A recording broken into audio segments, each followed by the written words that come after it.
Our home, nestled in the upscale neighborhood of Chestnut Hill on the outskirts of Boston, is always adorned with festive Christmas decorations this time of year.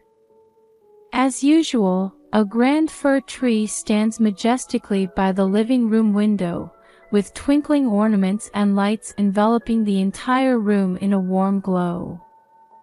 I'm Margaret Taylor, 62 years old. My husband Robert and I have lived in this house for over 40 years. Robert is a former executive of a major pharmaceutical company, now enjoying his retirement. We've long been involved in community activities and charitable work, but lately, we've been spending much of our time looking after our grandson, Oliver. Oliver is our only grandchild, who turned 3 this year. He was born with vitiligo, a condition that causes white patches to appear on his face and body. While we were initially taken aback, now the whole family has come to accept and cherish it as part of Oliver's unique character. Our son, Brian, works as an engineer at a major IT company. It seems he's inherited my passion and sense of responsibility for work. His wife, Amanda, on the other hand, is active as a social media influencer. Her glamorous lifestyle and strong focus on appearances sometimes clash with our family values. Today is Christmas Eve, and we're planning to enjoy dinner with the whole family. Robert and I have been busy with preparations since morning. We lay out the tablecloth, set the silver cutlery, and place red and green candles to create a Christmas ambience. Margaret, I wonder if the turkey turned out well this year? Robert asks with a hint of worry. Don't worry, it's much better than last year. And the cranberry sauce you bought is perfect, I reassure him. Truth be told, last year's Christmas dinner had a slightly tense atmosphere. Amanda seemed hesitant to hold Oliver, apparently concerned about his vitiligo. Since then, Brian and Amanda's visits have become less frequent, and I feel like there's been a small rift in our family bond. This year, I'm hoping we can all spend a joyful time together. Especially for Oliver, I want to create warm Christmas memories at his grandparents' house. Around 3 p.m., the doorbell rings. They're here, Robert, I call out, and Robert emerges from the living room as we head to the front door together. As we open the door, there stand Brian, Amanda, and Oliver. Oliver is wearing a bright red sweater, his eyes sparkling with excitement. Merry Christmas, we all exclaim in unison. Amanda is decked out in a flashy designer coat, her makeup impeccable. Brian, in contrast, is dressed in his usual casual jeans and sweater. Grandma, where are the presents? Oliver asks eagerly. Aren't you impatient? Santa hasn't come yet, sweetie, I answered gently. The whole family gathers in the living room, sipping hot chocolate by the fireplace and catching up. Amanda enthusiastically discusses the latest social media trends, while Brian reports on the success of his new project. I hold Oliver on my lap, stroking his soft hair while listening to the family conversation. It seems the white patches on Oliver's skin have increased slightly. But his innocent smile remains unchanged, warming my heart. Hey, everyone, Robert speaks up.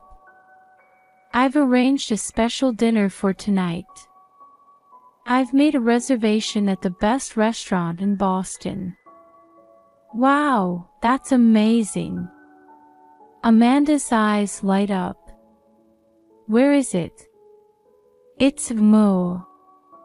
In Beacon Hill, Robert answers.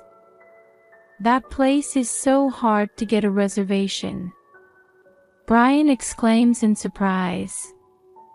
I feel a bit worried. Dining at a high-end restaurant is wonderful, but it might be a bit too adult an environment for 3-year-old Oliver.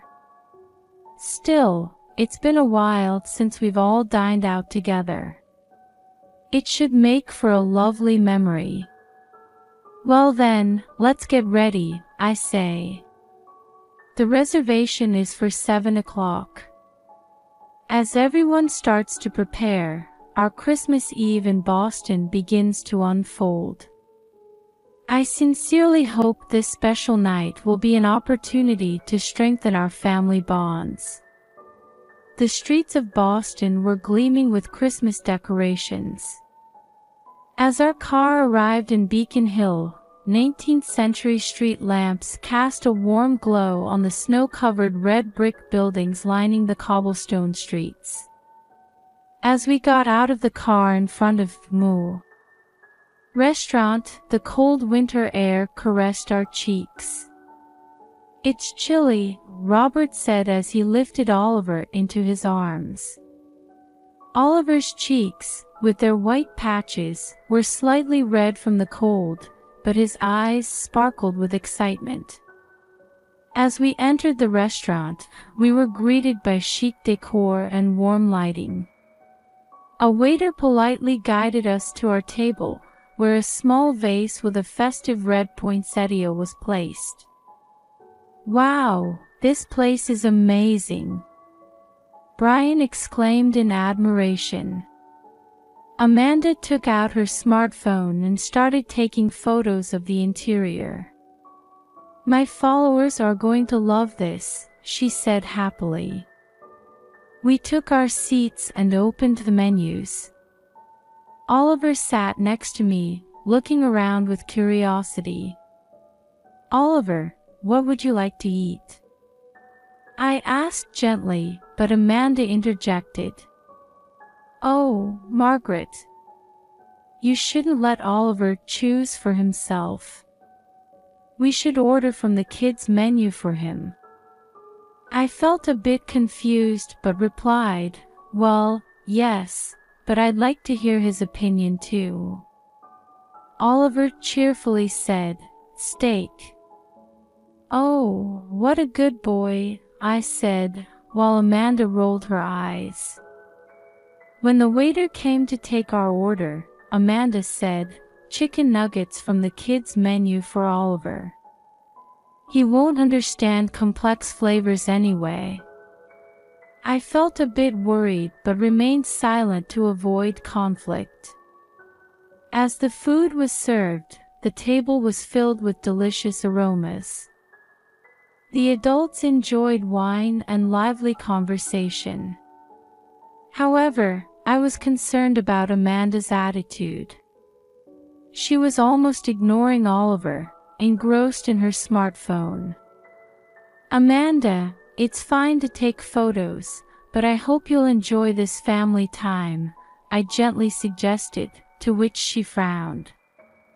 I'm sorry, Margaret. But this is my job. My followers want to know everything about my life. Brian put his hand on Amanda's shoulder and said, it's okay to take a break, honey, but she just shook her head. As the meal progressed, Oliver started to get a bit restless. He fidgeted in his chair, occasionally letting out small sounds of discontent. Oliver, behave yourself, Amanda said in a stern voice. Don't embarrass us in such a fancy restaurant. I tried to soothe Oliver, but Amanda's cold attitude was hurting my heart. By dessert time, Oliver looked exhausted and was almost falling asleep in my arms. Shall we head home? Robert suggested. Everyone agreed, and we got into the car to return home. Upon arriving home, Oliver seemed to regain some energy and rushed to the presents placed under the Christmas tree. "Not yet, Oliver," Brian said gently. "Santa comes after everyone's asleep, remember?" We gathered around the fireplace, sipping hot cocoa and sharing Christmas memories. However, Amanda still wouldn't take her eyes off her smartphone. "Hey, everyone," she suddenly exclaimed. "My latest post just hit 100,000 likes." We offered words of congratulation, but inwardly, we felt a bit uncomfortable. Amidst this, Oliver whispered, "Grandma, I need to pee." "All right, let's go," I answered, taking him to the bathroom. When we returned, the atmosphere in the living room had changed. Amanda was standing up, clearly angry and glaring at Oliver. "What happened?" I asked, and Brian answered with a sigh. Oliver accidentally spilled cocoa on Amanda's smartphone. As I moved to embrace Oliver, Amanda shouted, "This child is such a nuisance, ruining my expensive smartphone." And then, suddenly, Amanda grabbed a nearby bag of dog treats and threw its contents at Oliver. "Here, eat these. You're as dirty as a dog." I gasped. Oliver, frightened, hid behind me and started crying. "Amanda!" Robert shouted. "How could you?"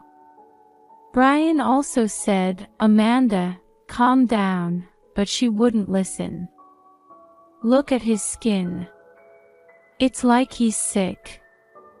I can't include a child like this in my perfect family photos." The room fell into a frozen silence. I held Oliver tightly, stroking his back, trying to control myself as I trembled with shock and anger. Robert stood up and slowly approached Amanda.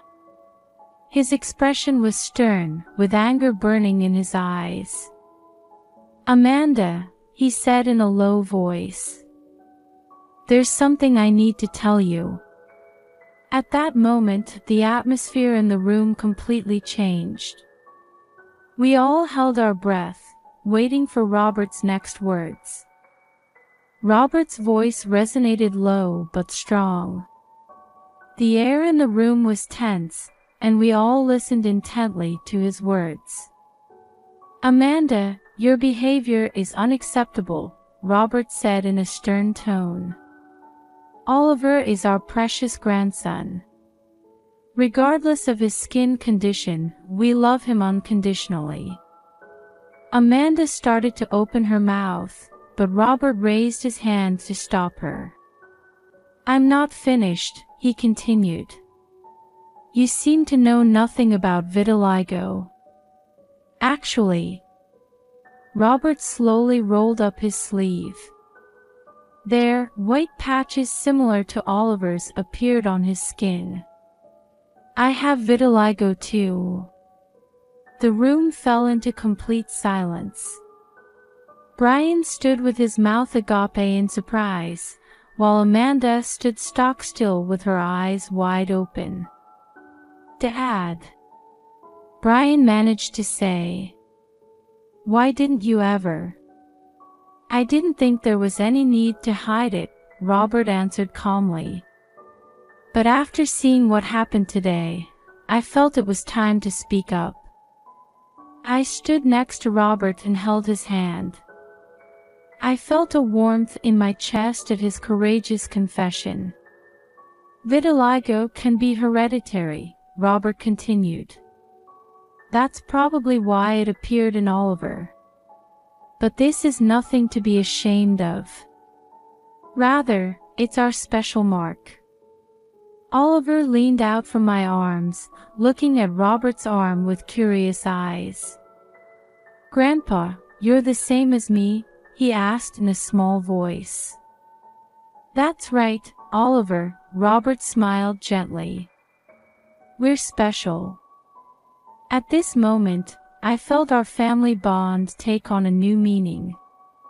But Robert wasn't done speaking yet. And there's one more important matter to discuss, he said with a serious expression.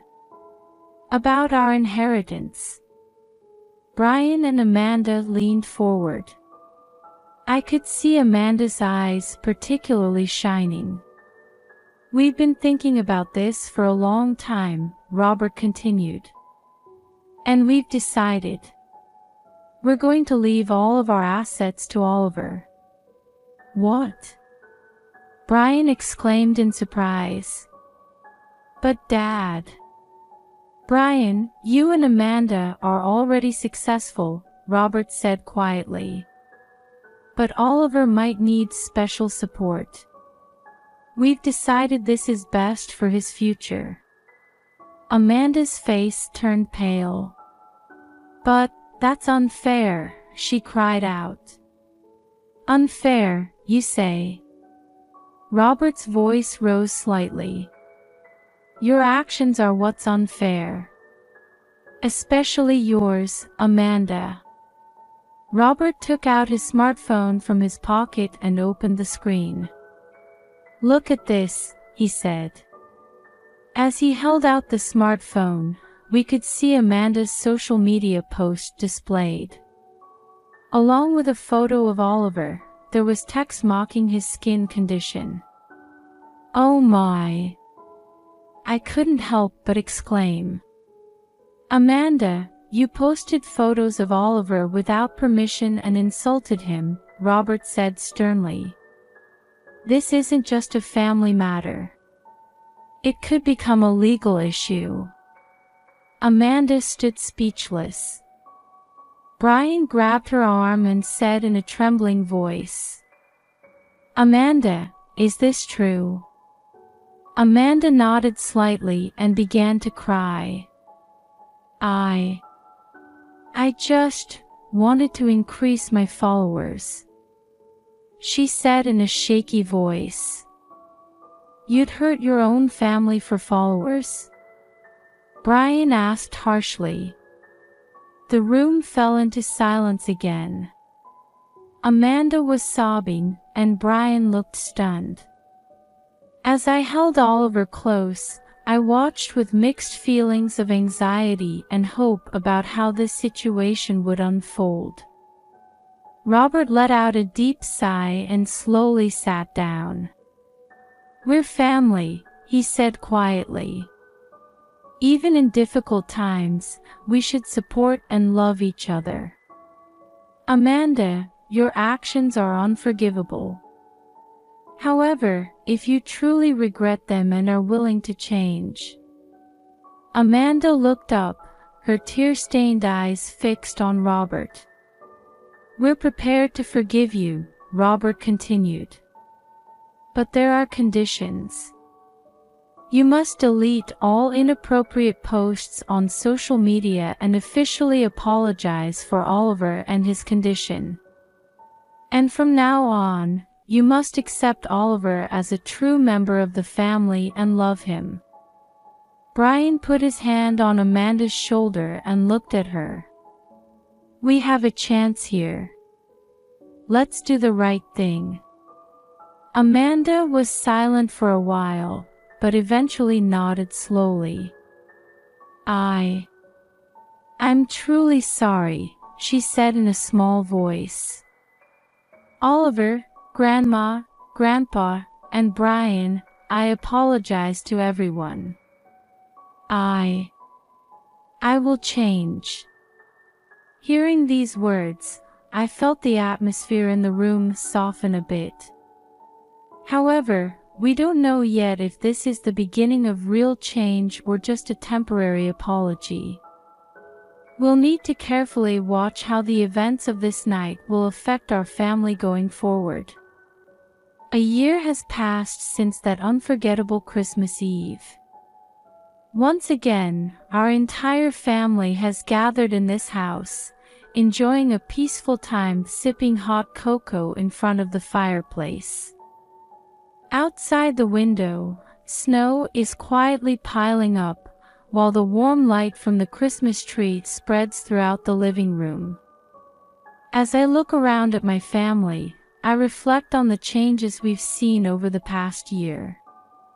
Amanda has truly changed. She continues her social media activities, but the content is vastly different. Now, her posts focus on promoting diversity and the importance of kindness, lovingly showcasing Oliver's growth. The response from her followers to her honest approach has been overwhelmingly positive. Brian, too, has reassessed his work-life balance and now cherishes his time with Oliver. On weekends, they often visit the Boston Children's Museum or the New England Aquarium as a family. And Oliver? He's now 4 years old and even more active and curious than before. His skin condition remains unchanged, but he doesn't seem to mind it at all. In fact, he proudly calls it, "my starry sky." "Grandma, look." Oliver excitedly brings me a picture book. "I drew this." Opening the book, I see colorful stars drawn all over the pages. Among these stars are smiling children with white patched skin, playing happily. "That's wonderful, Oliver," I say, deeply moved. "It's a beautiful drawing." Robert smiles and pats Oliver's head. "Your imagination is truly amazing, son." Amanda sits next to Oliver and gently hugs him. "Can I share this picture book on my social media? I think many people will be touched by it." Oliver nods happily. "Yes. I want everyone to see it." Seeing this scene, it's hard to believe what happened that day a year ago. I realize that our family bond has grown stronger after overcoming that trial. Brian stands up, taking a glass in his hand. "Everyone, let's make a toast. This past year, we've learned and grown so much. Let's continue to be a family that understands and supports each other." "Cheers," we all say in unison. After placing down our glasses, I quietly say, "Thank you for showing such wonderful changes this past year. I believe our family's life will be richer from now on." Robert takes my hand and smiles gently at me. "It's all thanks to you, Margaret. Your love and patience have guided this family." Tears well up in my eyes. At this moment, I feel truly happy. Outside the window, the snow is falling harder, spreading a white world. This pure white landscape seems to be blessing our new beginning. There will surely be challenges ahead. But we're not afraid anymore. We believe that with love, understanding, and respect for each other, we can overcome any difficulty. Oliver's smile, Amanda and Brian's growth, and Robert's unchanging love. All of these are the treasures of my life. As I gaze at the red poinsettia pot placed by the snow-covered window, I